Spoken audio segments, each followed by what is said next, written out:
سنبدأ. الحمد لله أشهد أن لا إله إلا الله وحده لا شريك له وأشهد أن محمدا عبده ورسوله أما بعد. Alors d'abord, avant de commencer le ders, je dois corriger une erreur qui a eu lieu dans le doulos précédent, dans les horaires des salawat. J'ai dit une grosse bêtise. Qu'Allah m'en pardonne. Et je m'en suis rendu compte. Un frère m'a déjà fait le tambi, mais je ne m'étais pas concentré sur ce qu'il m'avait dit. Et j'ai écouté un audio de mon frère Ayoub Abu Muaz al-Faransi. J'ai réécouté un ancien audio qu'il a fait, dans lequel il parle sur le hukm de la salat, de faire le Jumu'ah avant le temps du Dhuhr. Un audio ancien qu'il a fait, mais moufid. J'invite les gens à aller l'écouter. Je vais le remettre, Inch'Allah, sur ma chaîne, pour que les gens en profitent. Et juste à Tambi, dedans, il cite la mas'ala qu'il a prise d'un livre d'un cheikh qui est à Damesh, qui a dévié depuis, donc Mohamed ibn Hizam. Mais à l'époque, c'était un de nos machères référence. Depuis, il a dévié. Donc, ce n'est pas à en prendre en compte, mais la mas'ala reste telle qu'elle est. Le haq.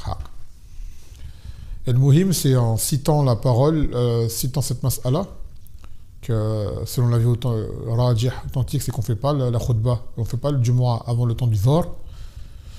Il y a un khilaf, mais il montre que le frère démontre avec des preuves que le col authentique, c'est que ça ne se fait pas. Dedans, il a recité le hadith que j'avais dit dans le temps du Dhuhr, dans lequel je me suis empêtré et je me suis induit moi-même en erreur et j'ai induit les autres auditeurs en erreur, en expliquant le temps du Dhuhr. Donc là, on va rectifier ça, Inch'Allah, et ça sera mis dans... Je vais faire, Inch'Allah, une coupure, un montage pour le remettre dans l'ancien... L'autre audio, je vais couper l'erreur, et je vais mettre cette correction ici pour ne pas avoir à tout refaire. Taïeb. Alors dans le hadith, c'était le hadith de Abdullah ibn Amr. يقول أن رسول الله صلى الله عليه وسلم قال وقت الظهر إذا زالت الشمس وكان ذل الرجل كطوله ما لم يحضر العصر. Donc on va juste cette partie-là qui nous intéresse. Que le temps du Dhuhr, c'est lorsque le soleil commence à pencher. Et là il dit وَكَانَ ذِلْ الرَّجُلْ كَطَوْلِهِ, et que l'ombre de l'homme est équivalente à sa hauteur. Tant que le temps du Asr n'apparaît pas. Et en fait, j'ai mal traduit et j'ai mal expliqué. Car en fait, même l'auteur il a dit, j'ai même pas fait attention. Dans le charh il le dit, j'ai été mon rafal, pas été mon faq. Et il dit, kana dhil, ma'na sara dhil, que ensuite, c'est-à-dire que le temps du Dhuhr commence à partir du moment où le soleil, après qu'il soit au zénith c'est quand il est au plus haut. Et après il commence à pencher. Regarde, il se décline. Donc le temps du Dhuhr, il commence à ce moment-là. Jusqu'à quel moment? Juste au moment où l'ombre de la personne devient comme sa hauteur. D'accord? Et moi j'avais dit quoi? Qu'à ce moment-là, c'est à ce moment-là que l'ombre de la personne elle est comme à sa hauteur. Et non, c'est complètement faux. À ce moment-là, l'ombre elle est toute petite. Là c'est le début. D'accord? Et ça termine quand?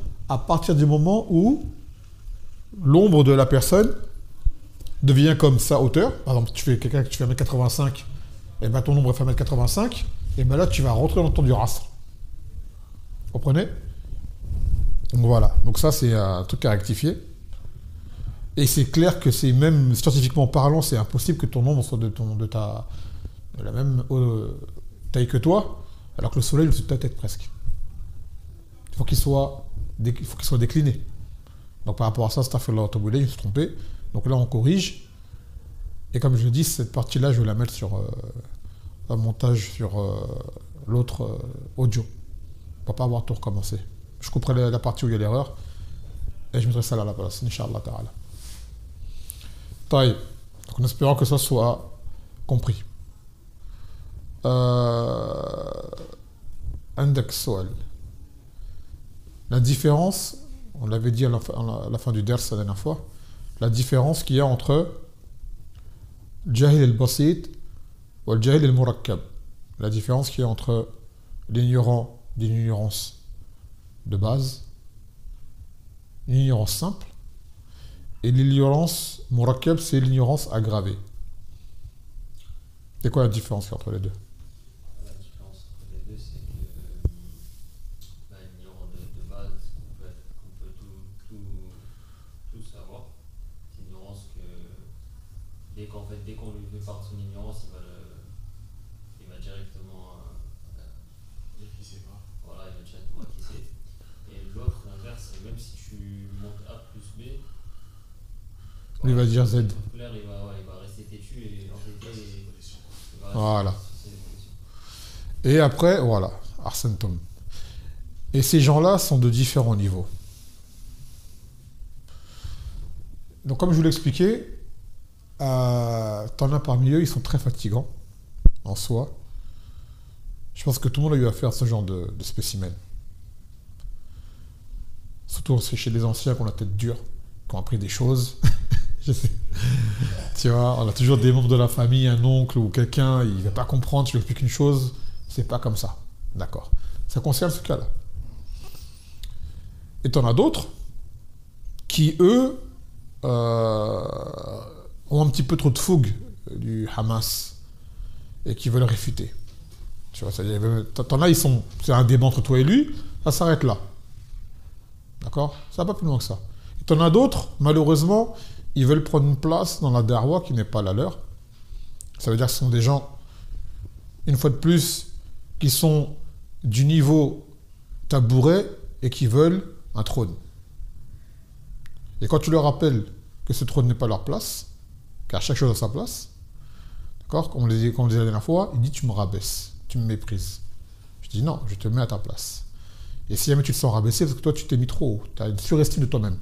C'est-à-dire qu'en fait, toi, tu veux prendre une place qui n'est pas la tienne. Donc, en fait, quand on te met à ta place, ça te vexe.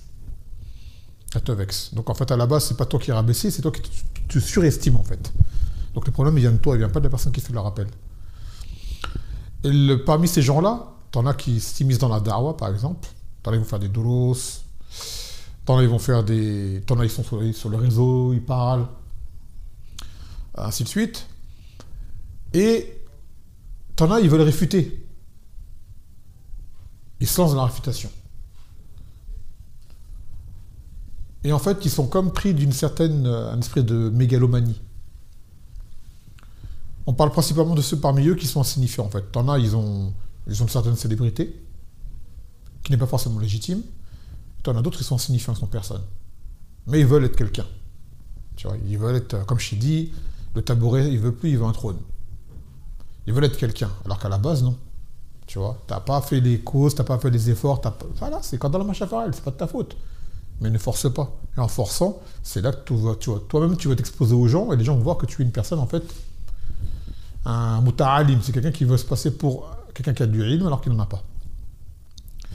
Ou quelqu'un qui veut se mettre en avant, il veut une place, il veut de la reconnaissance. Reconnaissance de quoi? On ne sait pas. Donc ils sont pris d'une espèce d'esprit de mégalomanie, ça veut dire qu'ils pensent être intéressants alors qu'ils sont inintéressants. Tu vois, ils pensent que les gens font attention à eux, écoutent ce qu'ils disent ou quoi, alors qu'ils sont insignifiants. À la rigueur, ils sont distrayants, certaines personnes, t'en as, ils voient comme ils sont suivis sur des réseaux où certaines vidéos sont regardées, où ils voient qu'ils ont plein de commentaires, certaines personnes, ou autres, ils croient qu'ils ont quelque chose. On dit non, en fait, tu t'es pas rendu compte, tu es une attraction pour les gens, en fait. Les gens ne viennent pas forcément pour apprendre, mais ils veulent voir quelle folie tu vas sortir aujourd'hui. Qu'est-ce que tu vas dire comme truc nouveau? En fait, t'es comme l'esprit de la télé-réalité, tu vois. Tu distrais des gens qui n'ont rien à faire, ils veulent te regarder, ils veulent t'écouter, ils vont te lire, tu vois. Et ces gens-là, en fait, ils sont pris d'une mégalomanie parce qu'ils croient qu'ils sont vraiment intéressants, dans le sens où ce qu'ils disent, ça profite aux gens. Les gens ne viennent pas pour apprendre, les gens viennent te voir pour se distraire. Ils viennent te lire pour voir qu'est-ce que tu vas dire, c'est quoi le cancan du jour, c'est quoi le buzz du jour, c'est quoi l'actu du jour, tu vois. Et surtout quand ces gens-là réfutent, alors qu'est-ce que tu vas dire comme réfutation sur telle et telle personne, tu vois? Qu'est-ce que tu vas apporter comme nouveau dossier? Tu vas apporter quoi, tu vois? Donc ils sont atteints d'une mégalomanie. Et des fois, tu n'en as pas mieux qui veulent réfuter des gens qui ont on va dire, plus de ilm que eux, tu vois. Ils veulent se faire remarquer, en fait. Et je me rappelle, Cheikh Yahya al-Hajuri donnait un exemple de ce genre de personnes. Il disait, en parlant... ces gens-là, en français, on appelle ça un mégalomane, tu vois. C'est quelqu'un qui croit, il se voit lui-même, en fait. Il se voit trop. Et donner l'exemple, c'est quelqu'un, comme si tu avais une maison, un château avec un grand portail pour entrer. Très grand, très haut, il fait au moins 4 mètres, 5 mètres de haut. C'est une grande entrée. Et lui, c'est un petit bonhomme.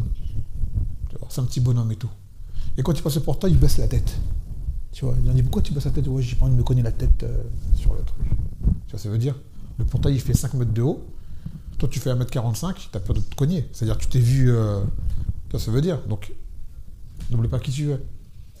Et pareil, Cheikh Rabi' al-Madkhali, il avait un exemple un peu similaire. Il disait, c'est l'exemple, quand les gens, ces gens-là, qui sont ignorants, insignifiants, qui veulent répondre à des gens qui ont plus de poids qu'eux, plus de ilm qu'eux, l'use allusion au lama, tu vois, de façon générale, mais c'est valable pour des personnes même de moindre rang, par rapport à quelqu'un qui a vraiment encore moins de science que lui. Il disait, c'est à l'exemple d'un moustique qui est sur un arbre, sur un tronc d'arbre, tu vois. Il dit à l'arbre, accroche-toi, je vais décoller.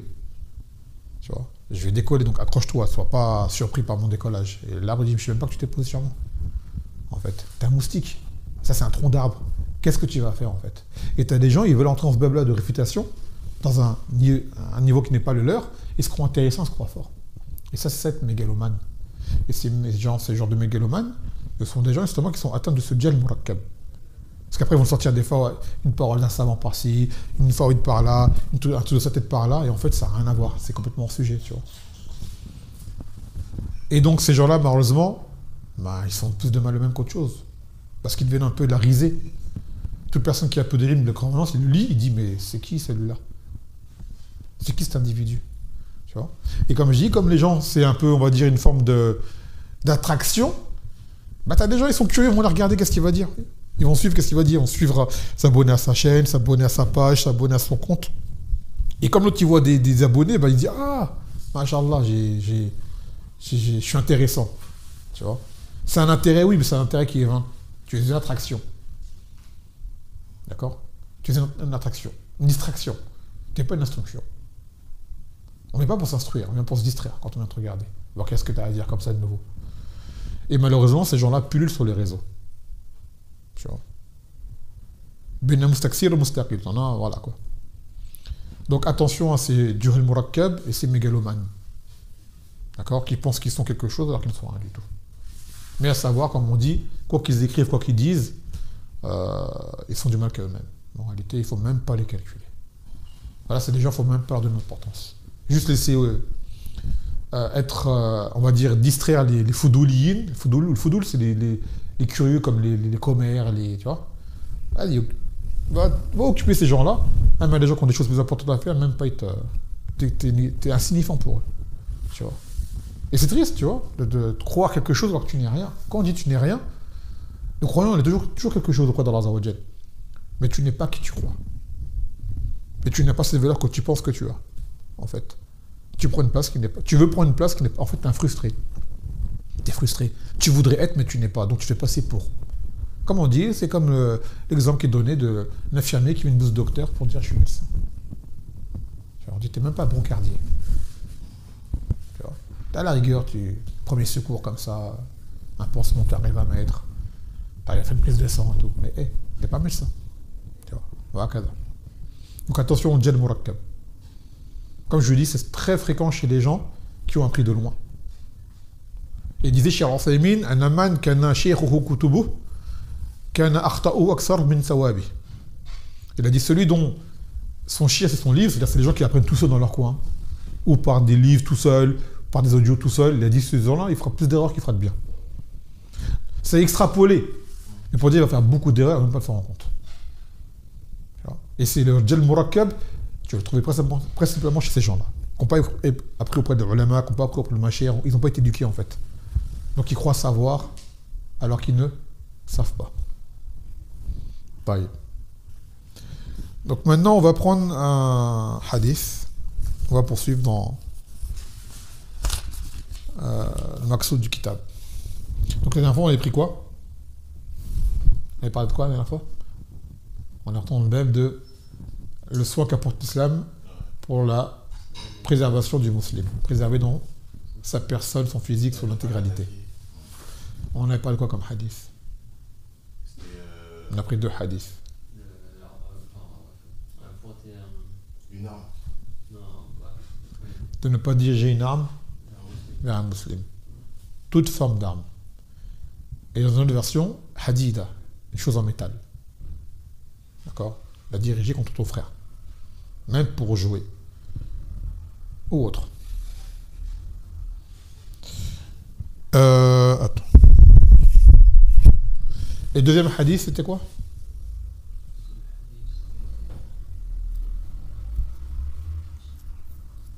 C'est dans la même lignée. Ah, faire peur. Hein? Non. Ça rentre dedans, mais ce n'était pas le hadith en lui-même. On a cité la mas'ala, Taroui al-Muslim, mais c'était pas ça que... C'est pas comme on le dit, il n'y a pas de... Personne n'a le droit de porter une arme. Répète. Quand on le dit, l'Aïd. On a cité la mas'ala, mais c'est pas ça la mas'ala. C'était pas loin, mais c'est pas ça la mas'ala qu'on a pris, le hadith. Et je vais vous donner un indice, ça concerne une flèche.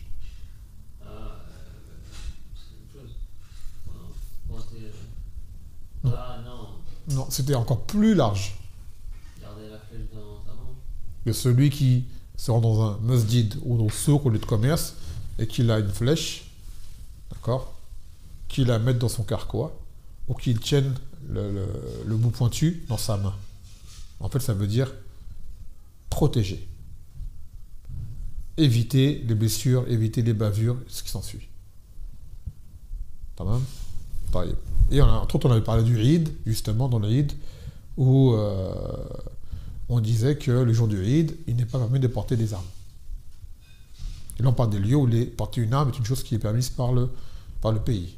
Un pays où c'est interdit, Eid ou pas Eid, là, ça ne porte pas d'armes. Tu as des pays où ils l'autorisent. Car à la base, en islam, voilà. À l'époque des Sahaba, c'était des choses qui étaient permises, parce que c'était des gens qui étaient éduqués, qui étaient sages, ainsi de suite. Alors qu'aujourd'hui, on est une période de folie, une période d'ignorance, une période de... Voilà. Donc, comme je dis, ce que les gouverneurs ont mis comme loi d'interdire les armes civiles, c'est une très bonne loi. Ne pas mettre ce genre de choses dans les mains de n'importe qui. Taïe. Là, on va prendre al-hadith al-thalith min had al-bab, troisième hadith du chapitre, et qui est le 63e hadith du kitab. Al-nahi an al-khazf, l'interdiction du jet. À la base, c'est du jet de pierre. D'accord? De jeter des pierres. Après le khazf, c'est plus général. C'est le jet de projectiles. On va dire comme ça. يقول عن عبد الله بن مغفل رضي الله عنه قال إن رسول الله صلى الله عليه وسلم نهى عن الخذف وقال إنها لا تصيد صيدا ولا تنكئ عدوا ولكنها تكسر السن وتفقأ العين متفق عليه. C'est un hadith rapporté par Abdullah ibn Mughaffal radiyallahu anhu que le messager d'Allah sallallahu alayhi wa sallam a interdit le jet. Là, c'était le jet de pierre en particulier. Il a dit car ça ne tue pas le gibier, d'accord, ça n'abat pas l'ennemi, par contre, ça te casse des dents et ça te crève un œil. Le hadith, il est muttafaqun alayhi. L'histoire de ce hadith, c'est qu'Abdullah ibn Mughaffal voyait un homme, un ami à lui, qui faisait du khaf, qui jetait des pierres. Et il lui a dit, ce hadith-là, ne jette pas de pierre. Parce que le prophète l'a interdit. Et après, il l'a cité. Parce que le jet de pierre ne tue pas le gibier. Tu ne pourras pas chasser avec des pierres. Ça ne repousse pas l'ennemi. Ça n'abat pas l'ennemi. Et il y a des dégâts collatéraux. D'accord? Ça va vite. Toi, tu vises pas, mais quelqu'un passe par là, la pierre elle arrive dans la tête, dans son œil, dans sa bouche, n'importe quoi. N'importe où dans son corps. Donc tu le blesses. Et ensuite, le lendemain, plus tard après, il a revu cette personne-là encore en train de jeter des pierres. Il lui a dit, je t'ai dit le hadith du Nabi sallallahu alayhi wa sallam, je t'ai dit c'est quoi les conséquences, et tu continues, je ne te parlerai plus. Il a fait le hajj. Vous imaginez à leur époque comment c'était tellement appliqué et strict qu'il a fait le hajr à cet homme-là pour un hadith qu'il a transgressé. Si on faisait ça aujourd'hui, on ne se parle plus. On est en époque, on ne peut pas appliquer ça maintenant. Il y a trop d'ignorance, tu vois. Mais à leur époque, ça, là-dessus, c'était vraiment... Voilà. C'est-à-dire là, c'est un sahabi qui a parlé. C'est-à-dire que ce que je te dis là, comme parole, j'ai entendu du prophète. C'est pas dans un kitab où on m'a dit. C'est un hadith que j'ai entendu du prophète sallallahu alayhi wa sallam, et on t'explique la cause. Moi, je te le dis. Et je te dis que je l'ai entendu du Nabi sallallahu alayhi wa sallam, et malgré cela, délibérément, tu transgresses encore à nouveau. Il a dit, je te parle plus. Et là, c'est un hajr de quoi? De ta'dib. C'est un hajr, un boycott pour t'éduquer, pour t'apprendre à prendre en considération les paroles du Nabi sallallahu alayhi wa sallam. Ce qui prouve que tu peux faire le hajj même à une personne qui de base n'est pas un innovateur. D'ailleurs, le hajj qui a été fait en premier dans l'histoire de la sunna, c'est le hajj qui a été fait à Ka'b ibn Malik, radiyallahu anhu, lorsqu'il n'a pas participé à la bataille de Tabouk. D'accord? Il y a une bataille de Tabouk, Ka'b ibn Malik n'y a pas été. Il voulait y aller, il a tardé jusqu'au moment où c'est trop tard, il n'a pas été. Et lorsque le Nabi sallallahu alayhi wa sallam est revenu, c'est ça sur la Tawbah, ça parle de cette histoire-là. Et plein de gens avaient également fui ce combat-là à Tabouk. C'était des munafiqoun, des gens qui avaient peur, tout ça. Et quand le Nabi sallallahu alayhi wa sallam est revenu, ils sont tous venus le voir, ils ont commencé à jurer en donnant leurs excuses. Moi, il m'est arrivé ci, moi, il m'est arrivé ça, ainsi de suite. Et le Nabi sallallahu alayhi wa sallam a accepté d'eux, et ce qu'il renfermait en eux, il a dit, c'est Allah qui sait mieux ce que vous dites. Et Ka'b ibn Malik, il est venu. Et il se disait, ça me sert à quoi de mentir? Si je mens, le Nabi va accepter de moi, Allah il va me dévoiler. Et si j'ai la vérité, le Nabi va être en colère. Mais au moins, voilà, c'est-à-dire l'erreur, je l'ai faite. J'ai pas été à la bataille de Tabouk et j'ai pas d'excuses. C'était quoi son excuse? En fait, il voulait y aller, il avait tout, il explique, j'avais tout pour y aller, mais tellement il a repoussé, j'irai après, qu'après ils sont partis les gens. Il n'avait plus la force de partir. Mais il voulait y aller pour de vrai. Mais c'est ça le problème, toujours repousser, jusqu'au jour où, ça y est, c'est fini le temps. Il fallait partir avant. Là, tu ne peux plus rattraper les troupes. Donc il est arrivé devant le Nabi sallallahu alayhi wa sallam, et il lui a juré par Allah, je n'avais aucune excuse, prophète. J'ai jamais été aussi riche que je n'étais, c'est-à-dire j'avais 2 chevaux, j'avais 2 montures, j'avais tout pour venir. Mais je ne suis pas venu. Tu vois. Il a dit, moi je te dis la vérité. Et là, le Nabi sallallahu alayhi wa sallam, il a dit, Amma hada faqad sadaq. Il a dit, lui, il a dit la vérité. Il a dit, reste là jusqu'à ce qu'Allah azza wa jal dise comment agir avec toi. Et il y avait 2 autres sahabis qui avaient fait pareil que lui, qui avaient dit la vérité également. C'était 3 en tout. Comme Allah Ta'ala, وعلى الثلاثة الذين خالفوا حتى إذا ضاقت عليهم الأرض بما رحبت. Dans la Tawbah, Allah azza wa jal parle d'eux. Et ensuite, le Nabi sallallahu alayhi wa sallam a envoyé ah oui, et à ce moment-là, le Nabi sallallahu alayhi wa sallam a interdit à quiconque de leur parler. Il y avait Ka'b, il y avait Hillel, et il y avait Ka'b, Hillel, Mirar, je crois que c'est Mirar le 3e. Taïeb. Donc plus personne ne leur parlait. C'est-à-dire dans toute la Médina, personne ne leur parlait. Et Ka'b, qui était plus jeune, lui, malgré tout, il sortait de chez lui, il est dans le souk, il allait faire salat avec le jama'a, il essayait de voir si le Nabi sallallahu alayhi wa sallam le regardait, passer le salam, personne ne lui parlait. Il a même dit à un moment, il a sauté un mur pour aller chez son cousin, qui était l'homme qu'il préférait, et il lui a dit, je te dis, je te supplie devant Allah, est-ce que tu sais que j'aime Allah et son messager? Il ne lui a pas répondu. Il lui a dit une 2e fois, il ne lui a pas répondu. Il lui a dit une 3e fois, il lui a dit Allah alam. Et là, Ka'b, il a pleuré. Il a dit, même mon cousin qui même que me connaît ne veut pas me parler. Il est reparti. Et en repartant, il reçoit un message qui venait d'un roi, Malik Hassan, c'était un ennemi des musulmans. Et quand il a su ce qui arrivait à Ka'b, il a envoyé une lettre à Ka'b pour dire, on sait que tu as été boycotté, mis de côté, et que personne ne te comprend.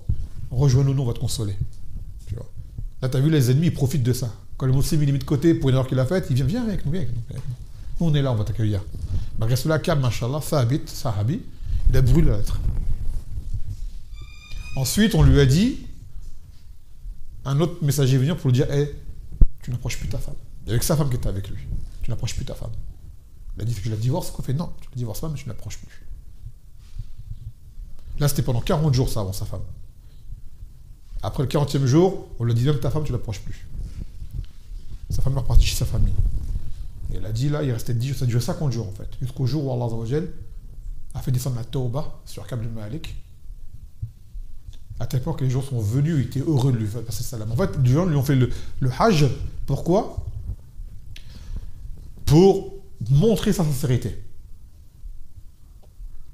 Et montrer qu'il n'était pas monafique. Parce que les gens qui n'étaient pas venus à Tabouk, c'était des monafiqoun, pour la plupart d'entre eux. Et là, ce boycott, d'accord, c'était pour purifier de son erreur et montrer qu'il était sincère dans sa tauba. Parce qu'il a supporté la chose. Ça a été dur, mais il a supporté la chose. Et les Sahaba aimaient Ka'b. Ça leur faisait mal de ne pas lui parler. Le prophète, il a dit, il a donné un ordre, vous ne parlez plus. Ils ont venu lui parler, mais il dit non, le prophète, on ne parle pas, on ne parle pas. Mais les gens l'aimaient, de base. Tu vois, c'est pas une personne qui était boycottée parce qu'il était mauvais. Parce qu'il a fait une erreur. Et cette erreur impliquait chez d'autres personnes une accusation de nifaq. Donc en réalité, ce boycott, c'était une forme de protection pour lui, pour dire, toi, on sait que t'es pas un nifaq. C'était à son avantage, en réalité. Et après, quand la révélation est venue, Allah Azza wa Jalla a accepté la tauba de Ka'b. Et maintenant, tout le monde est venu vers lui pour le féliciter. C'est pour dire qu'en fait, une personne, quand tu as fait une erreur qui est gravissime, il faut laisser un temps de test, en fait. Ne te précipite pas tout de suite à lui donner ce qu'il avait auparavant. Il faut tester si dans sa tauba, il est sincère. Principalement dans la da'wa. Quand les gens ils ont fait une da'wa, par exemple, c'était sur la sunna, ils ont dévié, ils ont fait des erreurs graves, qui amènent un égarement. Après, ils disent, je fais tauba. Fais d'accord, tu fais tauba. Malgré tout, pendant un temps, on te met de côté. Pour être sûr que tu es sincère. Parce que tu en as dit, je fais tauba juste pour revenir, pour se faire accepter. Tu vois? Et là, tu vois celui qui est sincère. Celui qui est sincère, tu vas le voir, il va patienter. Et celui qui est dans le cœur, il va dire, pourquoi j'ai fait ça et j'ai fait tauba, pourquoi vous ne m'acceptez pas? C'est quoi ça? Tu vas dire, toi, fille cachée. Toi, tu es douteux, toi. Mais celui qui fait tauba, c'est comme demain quelqu'un, un exemple, hein, je te donne un exemple, à l'échelle humaine, tu as un commerce, tu emploies quelqu'un qui travaille pour toi et qui gère ton argent. Et tu vois qu'il vole l'argent. Un jour, tu le découvres. D'accord? Il vient te voir et dit, je fais tauba. Tu le remets à la caisse? Direct? Ah ben non. Hein? Pourquoi? Tu dis tauba, d'accord, mais qui me dit que tu vas pas recommencer? Donc, toi, je te mets ailleurs. Toi, tu vas aller en cuisine. Je te garde. Ou alors, pendant un moment, vas-y, tu ne travailles plus pour moi, on verra plus tard. Ou alors, je te mets en cuisine. C'est normal. C'est tout à fait normal. D'accord? Donc, la personne qui a fait tauba réellement, elle ne doit pas s'énerver ou être vexée ou quoi. C'est normal. Tu as fait une chose gravissime, tu reviens, on va te mettre au même poste. Je suis un imbécile. Et pourtant, tu as des gens, malgré cela, ils se comportent comme des imbéciles pour de vrai. Tu as des gens, ils ont fait des erreurs gravissimes. J'ai entendu des histoires de certaines personnes qui faisaient des cagnottes auparavant et qui ont amassé beaucoup d'argent pour escroquer de l'argent, pour escroquer des gens. Tu vois? Au nom de la da'wa. Des grosses sommes. Tu vois? Après, ils se sont fait attraper. Alors qu'ils démentaient au début. Hein. Ils se sont fait attraper. T'es coincé maintenant, ça y est, t'es grillé. Ah, je fais tauba, je recommence plus, c'est vrai. Astaghfirullah, tout brûlé, kaza. Cette personne-là, elle revient et elle refait des cagnottes à nouveau. Et les gens leur donnent de l'argent. Je dis, vous n'avez pas compris, les gens, ou quoi? Vous n'avez pas compris, là, vous n'avez pas pris une leçon. Cet homme-là, c'est pas une personne à qui on donne de l'argent.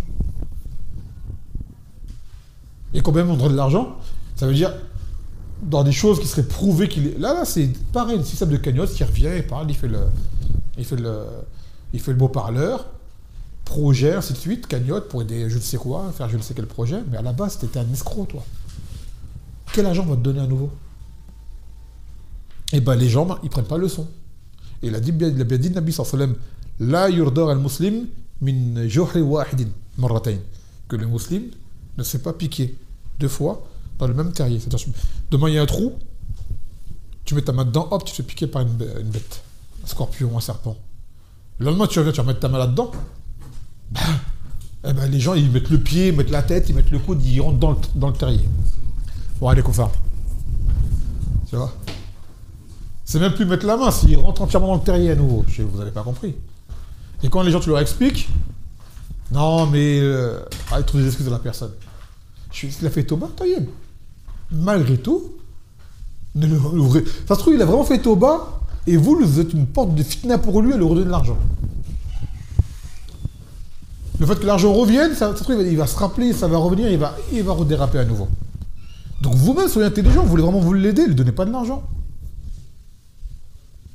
C'est un petit fitna pour lui. Comme l'exemple, je l'ai dit tout à l'heure, tu as un commerce, l'autre il fait Toba, il a volé de l'argent dans ta caisse, tu l'as attrapé.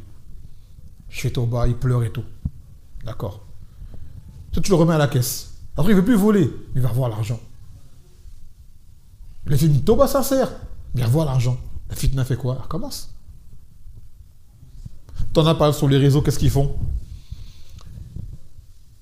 Ils étaient sur les réseaux, ils faisaient n'importe quoi sur les réseaux sociaux. Ils ont des comptes, des streamers, ils parlent de sujets, ils sont vulgaires, des trucs qui n'ont rien à voir.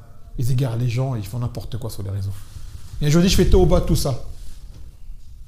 Tout ce que j'ai fait, je fais Tauba, maintenant je mets Moustaqim, Kaza, Taïeb. Qu'est-ce que ça implique? Il dit non, maintenant comme j'ai beaucoup de suiveurs, mon compte, au lieu de faire du mal, je vais faire du bien avec. Je fais non, coupe ton compte. Car ton problème, ça a été les réseaux, justement. Donc si tu gardes tes réseaux, tu vas retourner en arrière. Si vraiment tu fais une vraie Tauba, coupe les causes qui t'ont mené à faire des erreurs que tu as faites auparavant. Coupe tes réseaux, mon frère, c'est pas pour toi. Et ben il va dire non, je garde mon compte, mais le mal que je faisais, je vais transformer en bien. Je te donne pas quelques mois avant que tu redérapes. Et je suis large quand je donne quelques mois. Parce que la cause de tes premières erreurs, c'était les réseaux. Tu restes encore sur les réseaux, tu feras peut-être pas les mêmes erreurs, mais tu vas faire des nouvelles. Vraiment, tu veux te mettre droit dans la religion, coupe tes réseaux, parce qu'en réalité, tu es quelqu'un, tu ne sers à rien. Chalrien, tu ne sers à rien. Tu n'es pas un talib, tu n'es pas un da'i, tu ne sers à rien. Coupe tes réseaux, mon frère, va apprendre. Et quand tu auras appris, tu veux revenir, reviens.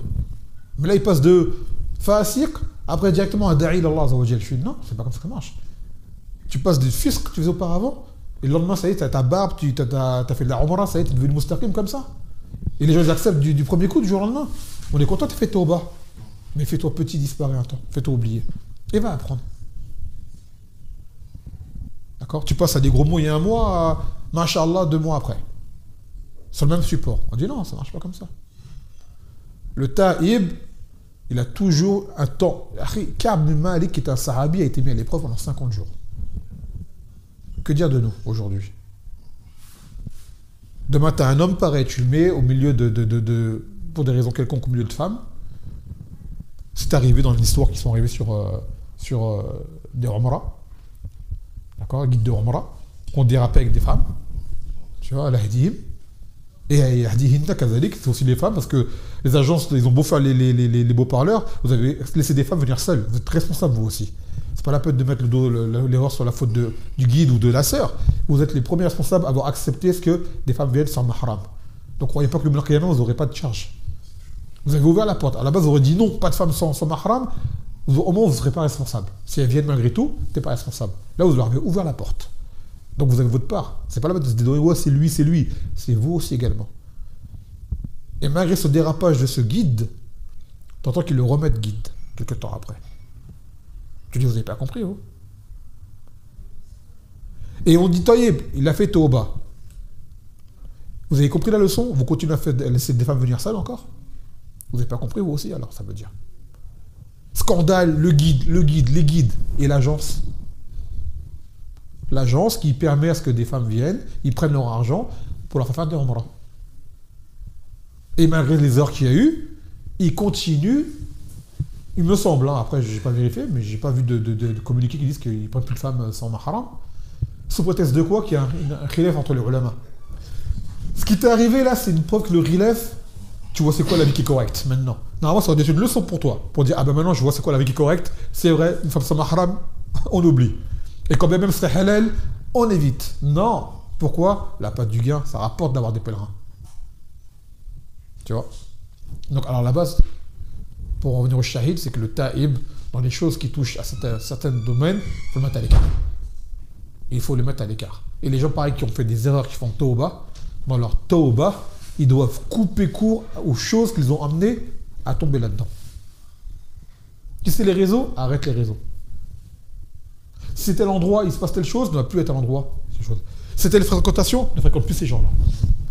Trouve la cause et coupe-la à la racine. Amma, tu dis je fais tauba et tu retombes les pieds joints dans le même environnement. Et on a pour preuve, c'est quoi? Le hadith de l'homme qui a tué 99 personnes. Il lui a dit quoi, ce alim? Quand tu lui as dit j'ai tué 100 personnes, est-ce que tu peux faire tauba? Il dit oui, je peux faire tauba, mais quelles conditions? De changer d'endroit et de fréquenter des lieux. Exactement, change de lieu où tu es. Change de lieu. طيب خرج من هذه الارض وذهب الى ارض فلانه فان بها اناسا يعبدون الله فاعبدوا الله معهم. Quitte cette terre, car cette terre elle est mauvaise. Tu vas recommencer. Et dirige-toi vers telle terre là où se trouvent des gens qui adorent Allah et adorent Allah avec eux. Ça veut dire tu lâches le mal, tu vas vers le bien. C'est pas juste t'arrêtes le mal, tu restes dans le mal. Tu vas retomber dans le mal. C'est humain. C'est humain. C'est comme demain quelqu'un qui est musulman, il rentre en islam, il fait les shahada et il retourne dans ce qu'il faisait avant l'islam. On dit je te donne peu de temps avant qu'il t'arrive quelque chose d'anormal. Quand tu rentres en islam, tu changes, ta vie elle change, tes fréquentations elles changent, tes centres d'intérêt ils changent, tout change. Tes anciens amis, s'ils ne suivent pas, laisse-les. Reste pas avec eux. Et dans la place, ils n'ont pas fait le pas. Ils ont fait quelques pas en avant, ils en ont fait 20 en arrière par la suite. Pourquoi? Ils n'ont pas coupé le cordon ombilical avec le mal. Voilà. Donc le taïb, c'est pareil. Quand il fait tauba d'une chose qui l'a vraiment ennuyé, il coupe, il fait la tauba sincère et il coupe le moyen qui l'a fait tomber dans le mal qui lui a causé préjudice. Taïb. Bon, on s'est écarté du hadith, on y revient, de toute façon les cours il est simple. Taïb. Donc maintenant on revient au hadith que cet homme, Abdullah ibn Raffal a dit à cet homme qu'il ne parlerait plus à cause de cette interdiction qu'il a enfreinte, qui est que jeter des pierres, c'est une chose qui est interdite en islam. La raison, il y a des dégâts collatéraux et ça ne sert à rien. Jeter une pierre ne sert à rien de base. يقول في شرح الحديث يخبر عبد الله بن مغفل أن النبي صلى الله عليه وسلم نهى عن رمي الحصى بطريقة الخذف لما فيها من الضرر فهي في الغالب تصيب العين وتقلعها وتكسير السن ولا يتحقق بها مصلحة نكاية العدو ولا إضرار به وليست من المهجزات التي تقتل السيد ولا تحصيل بها زكاته لضعفها عن احتراقه ويلحق به كل ما فيه مفسدة كالمسدسات الأطفال ذات الخلز. Donc là, Abdullah ibn Mughaffal, ou plutôt dans son hadith, il affirme que le Nabi sallallahu alayhi wa sallam a interdit de jeter des pierres dans la manière du khazf. Parce que cela comporte comme préjudice et qui, en général, finissent dans les yeux des gens, finissent par crever l'œil ou l'abîmer, ou alors casser les dents. Et que par ce jet de pierre, tu ne pourras pas, masalan, tuer de gibier, ou repousser un ennemi, ou lui porter préjudice également. Et il a dit, rejoins le jugement du hazv, les jouets à jet. Par exemple, les pistolets des enfants à plomb, tout ça, là, ça rentre dedans. D'accord? Lance-pierre. Déjà, comment on appelle un lance-pierre en arabe? Khazaf. Qui vient de khazv. Khazf, c'est le jet de pierre. Khazaf, c'est vraiment le lanceur de pierre. Un khazaf, c'est un lance-pierre. Une fronde. Ce genre de choses. Et ne pas aller non plus dans les adillah, l'histoire de Daoud, Ma'ajalut, qui l'a tué avec une pierre. Et dans le tafsir, c'est comme dans l'histoire de David et Goliath. Ça relève du miracle. Et en plus, c'est pas notre législation à nous. Donc c'est pas la peine d'aller prendre ça pour dire, ouais, mais regardez, Daoud, il a tué Jalut avec une pierre. Oui, mais c'est Allah qui a fait jeter la pierre. Le Nabi sallam, il a jeté du sable, il a repoussé l'ennemi. Ça, c'était propre au Nabi sallam. Tu vois? On prend pas les miracles comme qiyas pour faire un hukm shar'i. Non. Tu prends pas un miracle pour prendre un jument et faire une analogie. Ça rentre pas dedans. Donc, même les jouets d'enfants qui jettent des projectiles, ça rentre dedans. Entre autres, les petits pistolets à plomb, tout ça. Là, je sais pas si c'est encore ça pour les enfants. Ouais, si, Moi, je suis à mon époque, j'étais encore au collège, j'avais des pistolets qui ressemblaient à des vrais, comme des répliques, qui lançaient des billes. Ouais, si. Ça existe encore ça? Forcément. Moi, c'était grave là. Moi, j'étais au collège et c'était comme un vrai. Tu vois le pistolet, c'est comme un vrai. Si, ouais. Tu mets des billes blanches ou bleues dedans et ça faisait mal. Ça faisait très très mal, je me rappelle. Où tu avais le pistolet avec une pompe, là, t'appuyais, comme ça, là. Et maintenant, c'est des tout petits plombs. Elle mouille, ces choses-là, ce genre de jouets. Les jouets avec qui jettent des choses un peu douloureuses. C'est comme l'airsoft, quoi. Hein? C'est comme l'airsoft. Je connais pas l'airsoft. Bon, c'est à peu près la même chose, quoi. Impossible alors. Je me demande si le paintball ça rentre pas dedans. Ah, c'est à peu près ça, quoi. Tu vois? Je me demande si le paintball ça rentre pas dedans. Parce qu'il y a beaucoup de gens qui jouent au paintball, des frères qui jouent au paintball. Il faudrait demander à un alim si le paintball ne rentre pas dans ce jugement-là. Donc, on a compris, c'est que ce genre de choses n'apporte aucun bien et au contraire cause des dégâts. فوائد الحديث تحريم الحذف لأنه لا مصلحة فيه بل يخاف مفسدته. Donc l'interdiction du khazf, le khazf c'est le fait de jeter à la base de jeter des pierres, mais ça rentre dans tout ce qui est jet de projectiles.